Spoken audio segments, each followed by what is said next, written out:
but man, they're so nice. Audi Q7. Hello folks, welcome to Netcruzer Cars. Okay, this is a 1982 air-cooled Volkswagen Vanagon Westfalia, full camper, and it has a air-cooled 2-liter engine, and yeah, the engine's finally hit its limit 40 years later, almost 40 years later, 220,000 kilometers on it. Getting towed to the mechanic. You always want to flatbed these because it's rear engine, rear wheel drive. It needs a rebuild, so it seems to have a lot of blow by. It won't idle anymore. It had a sudden power loss on the highway, left me stranded on the way home from one of my races. So it's going to have to go into the mechanic and get some tests and then a rebuild. It's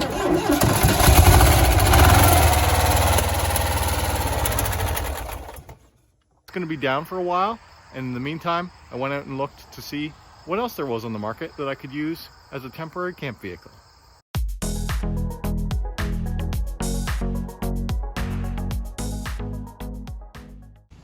Here's the Volvo, the XC90.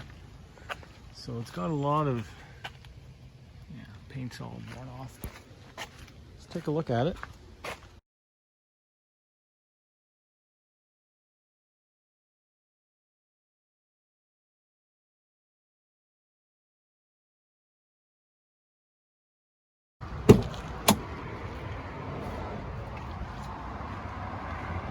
It's pretty nice, go check it out.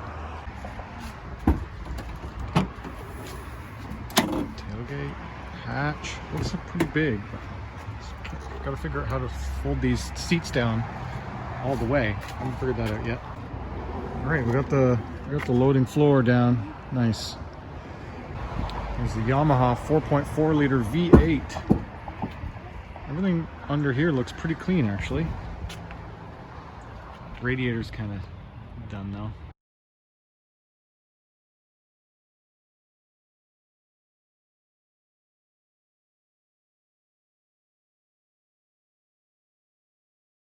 Okay, test driving a 2007 Nissan XTerra. It's a pretty neat little 4x4 adventure vehicle thing, but it's got some problems. After investigating a little bit, it's had a rear end collision in the center, which is okay. It looked like it had some body repair done. Had a front right collision, which it looked like it was done okay, but they didn't fix the hood, so it has a little hood pop thing. Anyway, for an adventure vehicle, I'm not too concerned about the accidents because it looks like it had a pretty good, respectable repair. Body paint, rust is okay. It's lived part of its life, never been rust protected. Other parts, then it started getting crown rust protection once it came to Ontario, but most of the rust is kind of like surfacey style rust. The frame itself looks okay, but I just put it in 4-wheel drive and a really bad clunk. I don't think it engaged 4-wheel drive properly, but it's got some pretty good money in tires.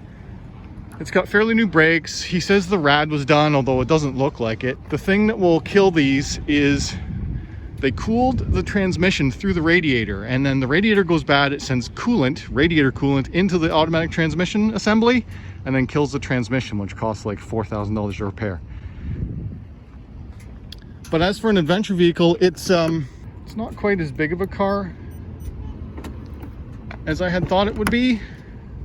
Like for sleeping in and stuff, it's not quite long enough, so I don't think it's going to work out for me very well. But anyway, it's a cool little truckster. I don't know about that. Anyway, yeah, they want over $8,000 for it.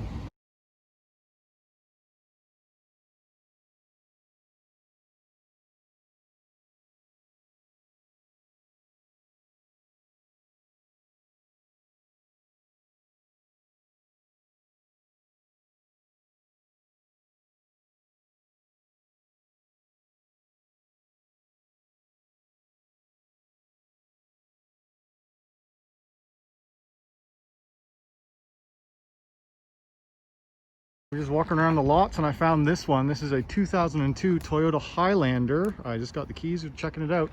Looks to be decent for an 02. Also, I think it's only got 100 and some thousand K on it. So yeah, let's check it out. Toyota Highlander V6 4x4.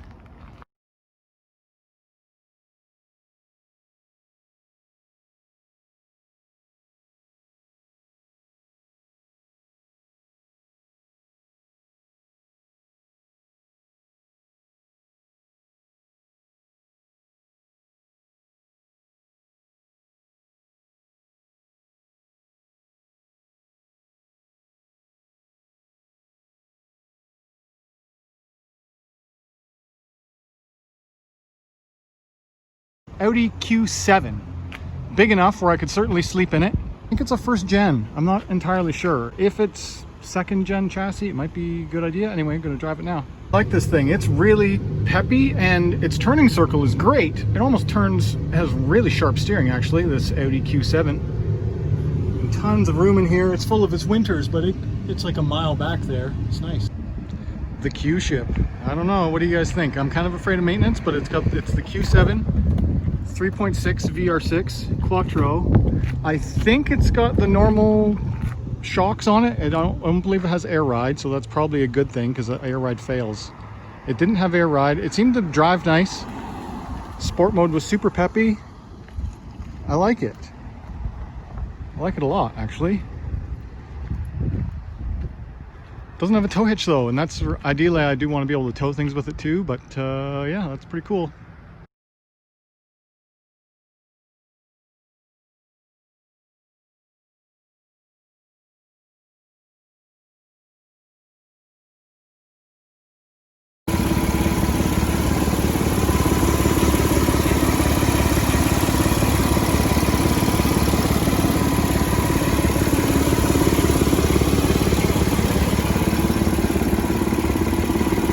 Okay, watch this symptom when I just press throttle quickly. Hear that? It's like there's a leak.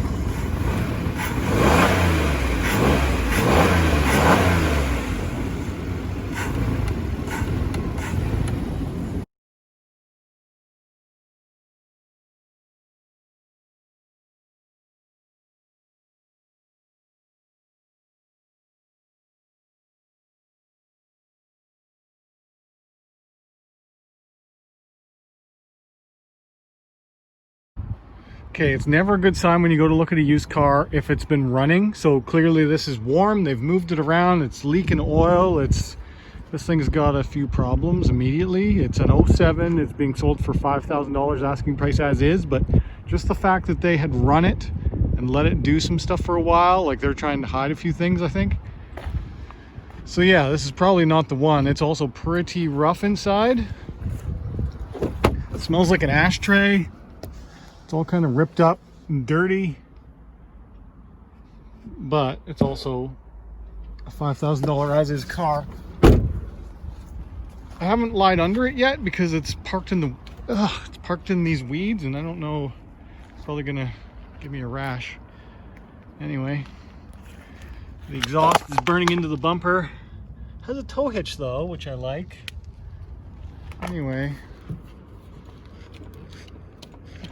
It's not working. Could keep looking at it. Oh yeah, this Q7's ugh. So you turn the key on, nothing happens. Try and foot's on the brake. Try and start, nothing. Like what am I missing? What kind of weird safety thing? I mean, hood's up. It should be able to start the car with the hood up, right? MMI screen doesn't turn on. None of the tech in this is working. Old German cars.